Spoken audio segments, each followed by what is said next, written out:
Hello and welcome to my factory. This is coal power. They have some big thingies here that are all moving and working to produce coal power. This is the thing that spins to make power, and then that gets distributed into the network.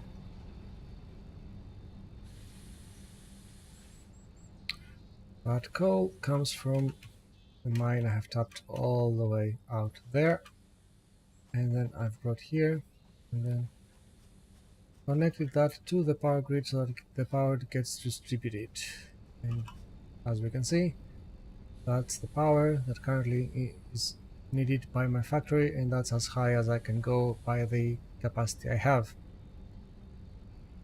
So it's not occupying it as much as it could. It could make more, and if it makes more, it would burn faster the coal that I have.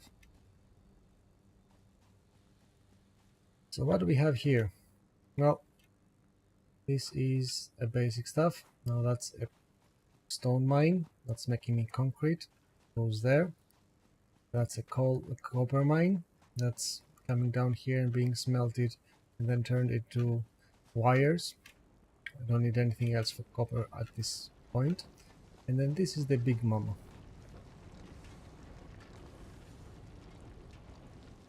That big mama consists of one mine, two mines, three mines. Now, mine 1 and 2 come up here and then have this joiner, this merger.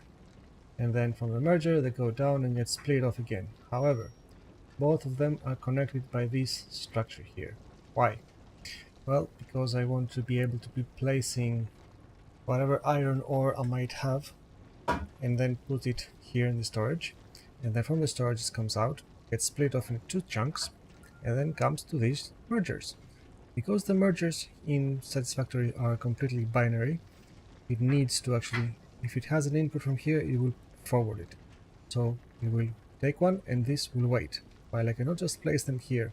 Before, if I didn't have this, I would have no place to use them if everything was producing at peak efficiency as they are now, because all the stores would be full. But now I have some place to offshoot them, and then that will be empty. So awesome. So they come here, they get split off, and they go to these smelters, basically. Now this produces at 60 ore per minute, and this smelts at 30 ore per minute. So that's why I have two of them. Same for this one. That goes from here all the way down and then splits off to two. Again, two smelters producing bars. The bars get again meet a merger because from the same concept, if I have any bars, I can just put them in here and then come there and they will be merged and sent off. Same to here. That produces plates on this thing, on this belt, same as that, and then if I have any plates I need to offload, I put them there and then that's them offloaded. Let's go down a bit.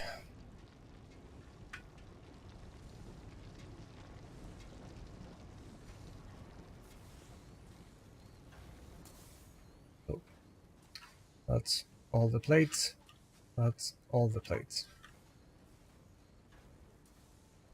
Next here is the rods. Now the rods get fed off the same mine as the screws, because that's the screws.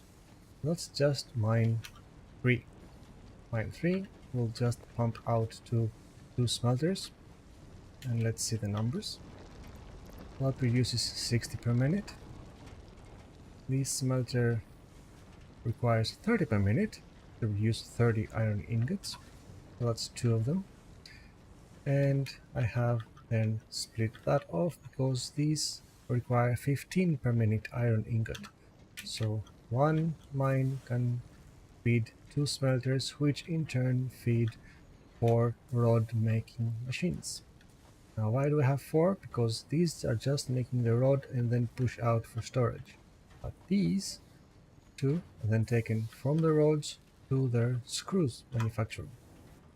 These require 15 per minute road. How much are they making? 15 per minute road. So they match 1 to 1. And that's that. Also here, another thing for roads, if I have any roads to spare, I can just put them there, and that will be pumped back into the feed, into the chain. Another thing to note here is that contraption, all this thing here. This takes the roads, and I need to make it for everything else actually. So this takes from the roads and balances them. This is a balancer. It's weird to make, but it works. Splitter, split 1, split 2, and then they go to mergers.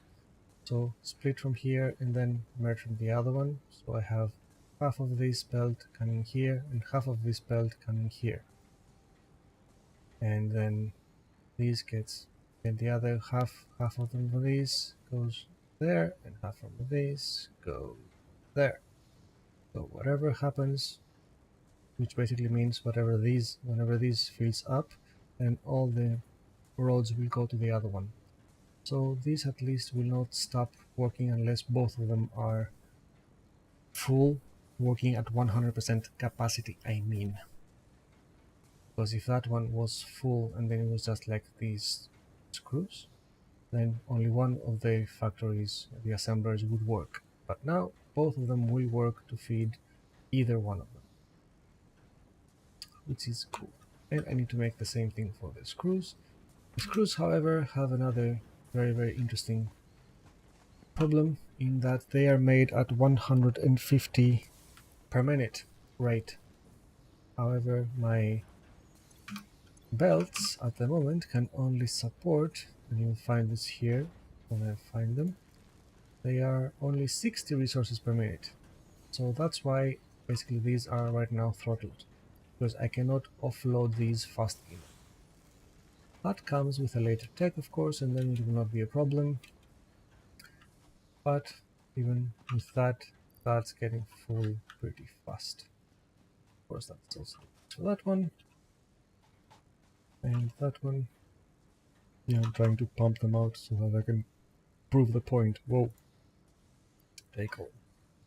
And then that there. There you go.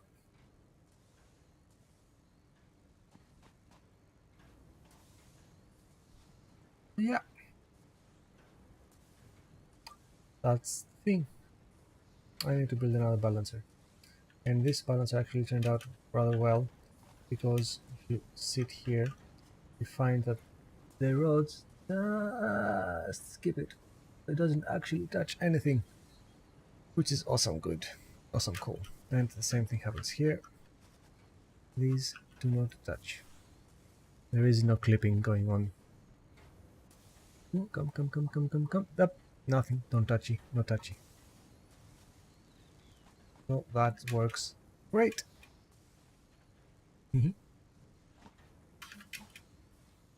So, yeah, that's it. Thank you.